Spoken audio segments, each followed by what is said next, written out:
As ons die man van smarte reg wil verstaan, as ons sy optrede reg wil verstaan, dan moet ons die verklaring by die drie-enige God self soek. Dan moet ons dit soek by die raad, God se ewige vredesraad, dit wat ons so pas gesing het, die Here se raad word nooit gekeer nie. Die raad wat gehou is tussen God die Vader, God die Seun en God die Heilige Gees voor die grondlegging van die wêreld. Dis hulle wat hier aan die werk is. Soos hulle nog altyd aan die werk was, vanaf die skepping tot nou, en soos hulle tot aan die volëinding van die wêreld aan die werk sal wees.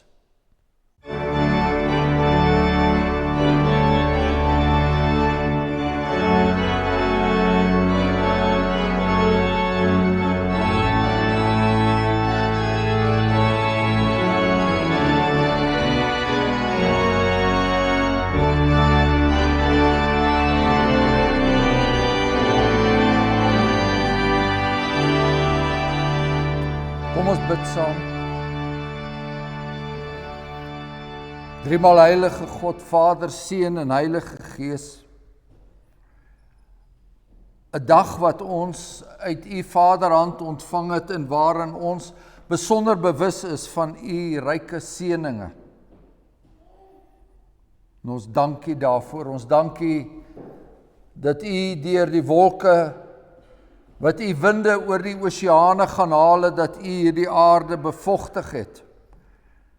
Dat U genadig was op die skepping. Ons dank U vir die seën wat daaruit voortspruit. Ons dank U vir die seën wat U in ons lewens betoon. Dat ons gesondheid het. Dat ons hier by mekaar vandag kan kom en sê, dit is die dag deur God verkore. Hier is 'n spesiale dag wat U vir ons geskenk het. 'n dag dat ons nie net U wonders in die skepping sien en U daarvoor dank nie, maar ook dat ons onsself verwonder oor U Seun Jesus Christus in sy ewige woord wat Hy laat opteken het deur sy apostels en profete ter wille van ons redding. Ons dank U vir die werk van die Heilige Gees wat in ons getuig dat ons hier moet by mekaar kom en dat ons hierdie woord moet oopmaak en dat ons daarna moet luister. En dat dit vir ons 'n verkwikking sal wees vir ons siel op ons pad vorentoe. Soveel genade wat U vir ons gee. Nie net waters waar rus is nie, maar ook die verkwikking wat ons elke dag nodig het. Elke dag nodig het om te besef dat U ons op die spore van geregtigheid gelei het.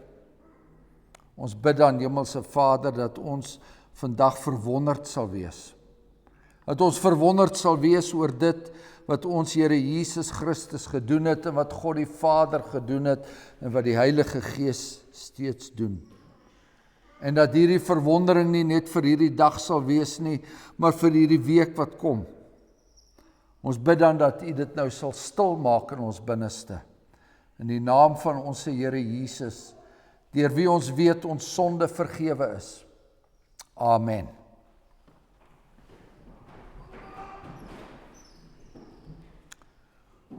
Ons gaan voort met ons lesings uit die boek van die Evangelie volgens Lukas. En ons is hier by Lukas 22. Die Here Jesus Christus het klaar die nagmaal ingestel. By daardie geleentheid het hy sy disippels daarop voorberei dat daar vir hom lyding wag. En dat daar vir hom verwydering wag van hulle. U sal onthou die apostel Petrus was baie manmoedig en het gesê dat dit nie sal gebeur nie, hy sal nie die Here verlaat nie. En die Here Jesus Christus het toe vir hom gesê dat voor die haan kraai sou hy hom 3 maal verloon het. En nou is ons by Lukas 22, die 54ste vers. En ons lees wat daar gebeur het. En hulle het hom gevange geneem en weggelei en hom gebring in die huis van die hoëpriester. En Petrus het van ver af gevolg. En toe hulle 'n vuur in die middel van die binneplaas van die paleis gemaak en by mekaar gaan sit het Petrus onder hulle gesit. En 'n diensmeisie het hom daar by die vuur sien sit.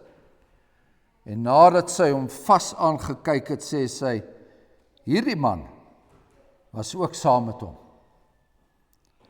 Maar hy het hom verloon en gesê, vrou, ek ken hom nie. En kort daarna sien iemand anders hom en sê, jy is ook een van hulle. Maar Petrus sê, man, ek is nie. En na verloop van omtrent 1 uur het 'n ander een dit verseker en gesê, so waar, hierdie man was ook saam met hom, want hy is ook 'n Galileër. En Petrus antwoord, man, ek weet nie wat jy sê nie. En onmiddellik, terwyl hy nog praat, het die haan gekraai. En die Here het hom omgedraai en Petrus aangekyk. En Petrus het die woord van die Here onthou wat hy vir hom gesê het, voordat die haan kraai sal jy my 3 maal verloon. En Petrus het buitentoe gegaan en bitterlik geween. Dit is die woord van die Here en ons lees tot sover daaruit. Lukas 22 vanaf vers 60 en onmiddellik, terwyl hy nog praat, het die haan gekraai. En die Here het hom omgedraai en hy het Petrus aangekyk en Petrus het die woord onthou, die woord van die Here onthou wat hy vir hom gesê het. Voordat die haan kraai, sal jy my 3 maal verloon. En Petrus het buitentoe gegaan en bitterlik geween. Broeders en susters, ons volg die Here Jesus verder op sy lydensweg, soos ons tot dusver in die evangelie volgens Lukas ervaar het. Hier gaan hy dieper die donkerte in, dieper die nag in, en al dieper word hy omsluit. Al hoe vaster word hy geboei. Al hoe duideliker word hy beledig. Hy word geheel en al verlaat. Onbeskroomd word hy deur die voorste van sy disippels verloon. Ons volg hom nie omdat ons die man van smarte wil bejammer nie, maar sodat ons kan sien wat die drie-enige God gedoen het en nog steeds doen, vandag nog doen, om sondaar mense soos u en ek te red. En nou hier te midde van die Here Jesus Christus sy hellevaart, neerdalend in die onderste dieptes in 'n put van eensaamheid, selfs hier is hy gedurig deur aan die werk. Ja, ons verwys weer eens na sy verlatendheid. Daar aan die nagmaaltafel, daar het die Satan in Judas ingevaar en die Here se geroepe 12 apostels het toe 11 geword. Dit was die begin van Jesus se isolasie. En na daardie sware stryd wat hy deurgemaak het op Getsemane, word hy deur 'n gewapende bende, manne met fakkels, stokke en swaarde omsingel. Word hy deur honde en kwaaddoeners omsingel soos Psalm 22 voorspel het.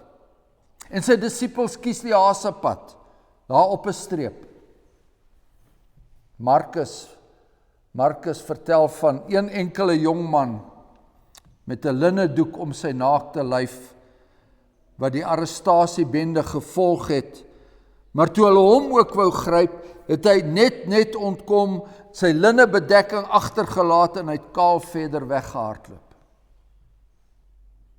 Nou hier in ons skrifgedeelte vind ons die Here Jesus in Kajafas se rowersspelonk, terwyl hy deur hulle getuister word. Terwyl hy deur hulle getuister het, het daar tog weer van sy disippels uit nuuskierigheid die perseel betree.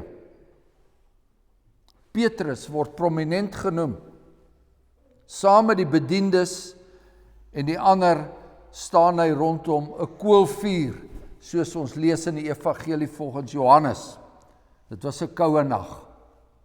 En dan, soos ons gelees het, word hy deur een van die diensmeisies gekonfronteer, maar jy is mos een van daardie man se meelopers. 3 maal gebeur dit.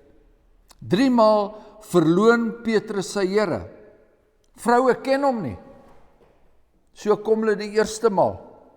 Die tweede maal maak Petrus gebruik van 'n eed, so berig Matteus. Ek ken die man nie.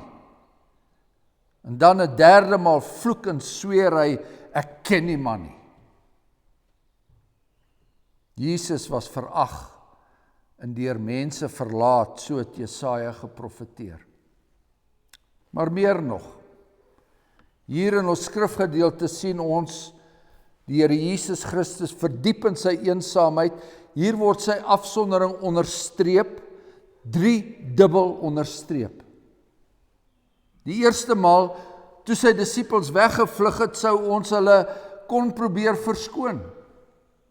Ons kon gesê het, hulle het Jesus nie verloon nie, hulle het nie teen hom gekies nie, hulle het uit blote vrees vir hulle lewe het hulle gemaak dat hulle wegkom.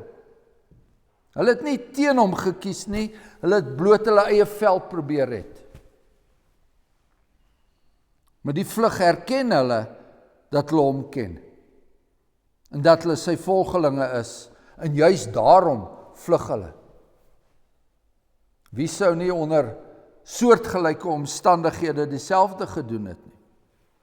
Maar hier in ons skrifgedeelte erken Petrus niks. Hy ontken alles. Die man wat daar op die berge van Caesarea Philippi daardie pragtige belydenis gehad het, die eerste een was wat gesê het, wat daar vir Jesus gesê het, U is die Christus, die Seun van die lewende God, wou nou niks met Jesus te doen hê nie. Die eerste onder die broeders, Simon Petrus, die broeders aan wie Jesus destyds die sleutels van die koninkryk toevertrou het, is nou besig om al vloekende en al swerend te ontken dat hy Jesus ken. 1, 2, 3 maal. Terwyl Petrus daar in die tempel se voorhof met die tempel en die priesterbendes se skouers met hulle skuur, terwyl Petrus saam met die wêreld rondom die koolvuur staan, 1, 2, 3 maal, terwyl die plaveisel onder sy voete brand, terwyl elke kyk in sy rigting tot in sy siel boor. 1, 2, 3 maal. Uiteindelik al vloekende en al swerende ontken die rotsman dat hy die Here hoegenaamd ken.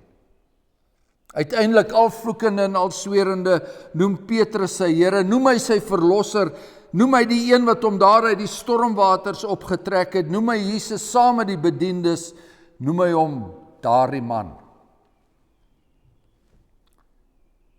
En in die vertrek langsaan was sy Here besig om sy eie naam te bely.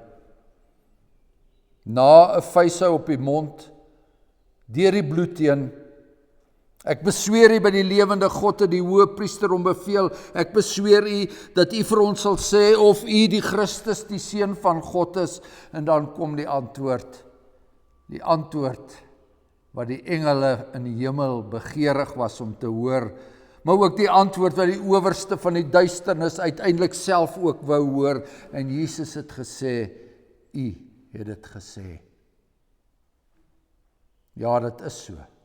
U het dit gesê. Ek is die Christus, die Seun van God. Ja, geliefdes, ons is wel ontrou aan die Here. Dikwels verloon ons hom. Dikwels wil ek sê. Ons bely hom nie voor die mense nie.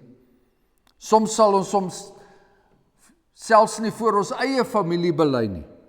Soms hou ons doof wanneer sy naam uitelik gebruik word. Wanneer sy naam as 'n stopwoord gebruik word in die flieks wat ons kyk. Maar Petrus en ons kan en is wel ontrou aan die Here, maar hy kan nie ontrou wees aan homself nie. Selfs al het hy geweet dat Jesaja 50 se profesie daardie nag vervul sou word. Die knegt van die Here moes toe sy wange gee vir die wat die hare uitpluk, sy aangesig nie verberg vir smaathede en bespiewing nie. Laat ons dus nie verder by Petrus in sy uiterste verleentheid stil staan nie. Dat ons ook nie meerderwaardig hou teenoor hom nie. Kom ons kyk eerder na die man van Nasaret. Want Simon Petrus moes uiteindelik weer by hom uitkom. En so moet ons maar ook telkens weer by hom uitkom. Daardie nag moes Simon se siel ontboei word. Die man van die sleutels en die belydenis is deur die Satan gesif en weer gesif en het behoorlik onder sy mag gekom, en nou kon Petrus die geboeide slegs ontboei word deur Jesus wat self geboei was. Die goeie herder van die skape moes die begeerte hê om hierdie verlore skaap weer te gaan haal. Om vir Petrus te gaan soek. Om vir Petrus wat hom so pas verloon het, Petrus wat hom deur sy 3-dubbele verloning erger in die gesig geslaan het, erger in die gesig gespoeg het, as wat die tempelwagte so pas gedoen het. Jesus, heeltemal verlaat en verstote, moes vir Petrus trek, met die volle krag van sy liefde trek. Petrus wat so pas die grootste moontlike afstand tussen hom en sy Here geplaas het. Ja, ons lees dat Jesus se siel was hier geheel en al in die eensaamheid gedryf. Nie net hier deur Kain en sy gebroedsel nie, maar ook deur Abel se nageslag, ook die gelowiges dryf al hoe verder van hom weg. Volgens die reëls wat by mense geld, kan sy standvastigheid nie verklaar word nie. Menslikheid gewys kan ons ook nie sy liefde verklaar nie. As ons die man van smarte reg wil verstaan, as ons sy optrede reg wil verstaan, dan moet ons die verklaring by die drie-enige God self soek. Dan moet ons dit soek by die raad, God se ewige vredesraad, dit wat ons so pas gesing het, die Here se raad word nooit gekeer nie. Die raad wat gehou is tussen God die Vader, God die Seun en God die Heilige Gees voor die grondlegging van die wêreld. Dis hulle wat hier aan die werk is. Soos hulle nog altyd aan die werk was, vanaf die skepping tot nou, en soos hulle tot aan die volëinding van die wêreld aan die werk sal wees. Volgens ons gereformeerde belydenisskrifte werk God die Vader rondom die skepping in die onderhouding van alle dinge. God die Vader het nie alleen alles uit niks gemaak nie, maar hy bewaar en regeer ook alles wat hy gemaak het, en hy laat vaar nie die werke van sy hande nie. En God die Seun tree op rondom die verlossing van die Vader se kinders. En daar waar Jesus Christus optree, daar kom daar bevryding. Hy verbind die gebrokenes van hart. Hy was gestuur om vir die gevangenes vrylating uit te roep en vir die geboeides opening van die gevangenes. Dis Jesaja 60. En God die Heilige Gees is weer ywerig besig met die gelowiges se heiligmaking. Dit is die Heilige Gees wat vir die doringbome se pres laat opgaan en vir die distel 'n mirteboom laat opgaan, soos Jesaja ook elders profeteer. God die Vader, wat in die skepping en in die onderhouding van alle dinge die haan laat kraai. Maar nie net laat kraai, soos dit elke ander oggend kraai nie, maar om ook presies op die regte oomblik laat kraai. En soos elke haar op ons hoof getel is, soos elke hanekraai die wêreld oor presies getydseer, juis op daardie oomblik toe die Here Petrus sy Here vir die 3de keer verloon het, juis op daardie oomblik toe Jesus naby Petrus verbygeneem word, juis op daardie oomblik kraai die haan. Broeders en susters, ek glo dat elke oomblik van ons bestaan, dat elke oomblik daarvan van 'n wonderwerk getuig. Maar hier in ons skrifgedeelte sien ons die wonderwerk van God se voorsienigheid duidelik voor ons afspeel. Vroeër die aand het Petrus vir die Here gesê, Here, ek is gereed om saam met U selfs in die gevangenis en in die dood in te gaan, maar hy het geantwoord, ek sê vir jou Petrus, die haan sal vannag nie kraai voordat jy my 3 maal geloon het nie. 3 maal geloon het dat jy my nie ken nie. En om hierdie profesie te bewaarheid, sou God die Vader die hoenderhaan laat kraai. Presies op die regte oomblik. 'n wonderwerk, nie minder van 'n wonderwerk is die verdeling van die water van die Rooi See nie, nie minder van 'n wonderwerk is Biliam se pratende donkie nie, nie minder van 'n wonderwerk is die gang van die ster wat die wyse manne na die kind toe gelei het nie. Hane kraai presies op die regte tyd. En op daardie oomblik, geliefdes, vind ons ook God se seun aan die werk. God se seun aan die werk terwille van ons verlossing. En die Here Jesus het hom omgedraai en hy het Petrus aangekyk. So het ons gelees. Jesus Christus in sy absolute eensaamheid, in sy bittere eensaamheid, kry vir Petrus in die oog. Nie om sy eie afsondering op te hef nie, nie terwille van 'n brokkie vriendelikheid terwyl die honde aan hom byt en skeur nie, maar terwille van Petrus, sy apostel, terwille van die amptdraers van sy kerk, hulle wat eendag sy genade boodskap in hierdie wêreld sou verkondig, terwille daarvan dat die Jesus Christus wat na die wêreld neergedaal het, dat hy daar was om sondaars soos u en ek te red. En die Satan het vurig begeer om Petrus soos koring te sif. Maar Jesus het gebid dat sy geloof nie sou ophou nie. En in antwoord op sy gebed gee die Hemelse Vader vir hom die kraai van hoenderhaan op presies die regte oomblik. En Jesus Christus, ons middelaar, in sy absolute verlatenheid, in sy bittere eensaamheid, kry vir Petrus in die oog. En Jesus preek vir sy disipel. Hy bedien aan Petrus sy eie woord, met 'n taal wat net een kyk van die oog kan spreek. 'n Blik wat koorde van liefde daarstel om sy apostel weer nader te trek.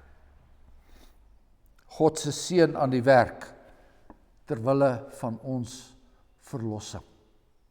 En dan lees ons, en Petrus het die woord van die Here onthou, die woord wat hy vir hom gesê het, voordat die haan kraai sou hy my 3 maal verloon, en Petrus het buitentoe gegaan en bitterlik geween.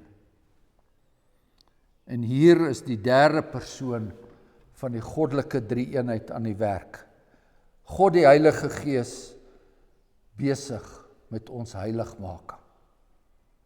En Petrus het die woord van die Here onthou. En skielik besef hy, maar dis mos wat my Here vroeër die aand aan my geprofeteer het. Maar het die Here Jesus nie ook reeds beloof, daar dieselfde aand beloof dat hy 'n ander trooster sal stuur, en dat daardie trooster, die Heilige Gees, dat hy hulle sal herinner aan alles wat hy vir hulle gesê het. En met daardie woord herinnering buig die Heilige Gees Petrus se siel weer terug. Daardie woord herinnering bring daardie bittere droefheid. Maar daardeur word die eerste belyder, die eerste sleuteldraer van die kerk, word weer teruggewen, word weer bevry uit die verskriklike greep van die sonde. En Petrus het buitentoe gegaan en bitterlik geween. God die Heilige Gees besig met ons heiligmaking. Broeders en susters, ek glo waar ek my ook al bevind, waar ek probeer staan en waar ek ook al val, daar is my God. 'n God drie-enig, Vader, Seun en Heilige Gees.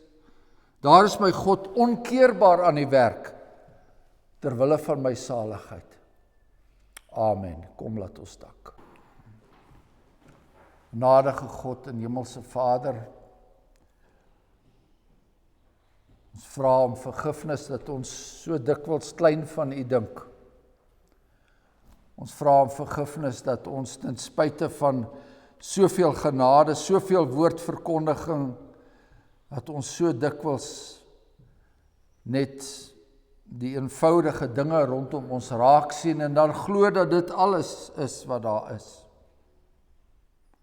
Ons dankie vir die Here Jesus Christus. Ons dankie vir die werk van die Heilige Gees en ons dankie vir God die Vader en ons dankie vir 'n ewige raadsplan. God wat van geen wankel weet nie, wat nimmer sy verbond vergeet nie. Ons bid dat ons dan ook vandag hierdeur getroos sal wees en versterk sal wees en dat ons hierdeur vermaan sal wees. Ons bid dat ons staande sal bly in 'n wêreld wat ons daartoe aanmoedig om sy naam elke dag te verloon. Ons bid dat ons met vrymoedigheid sal getuig. En ons dankie vir daardie krag en daardie moed. In die naam van ons Here Jesus Christus. Amen.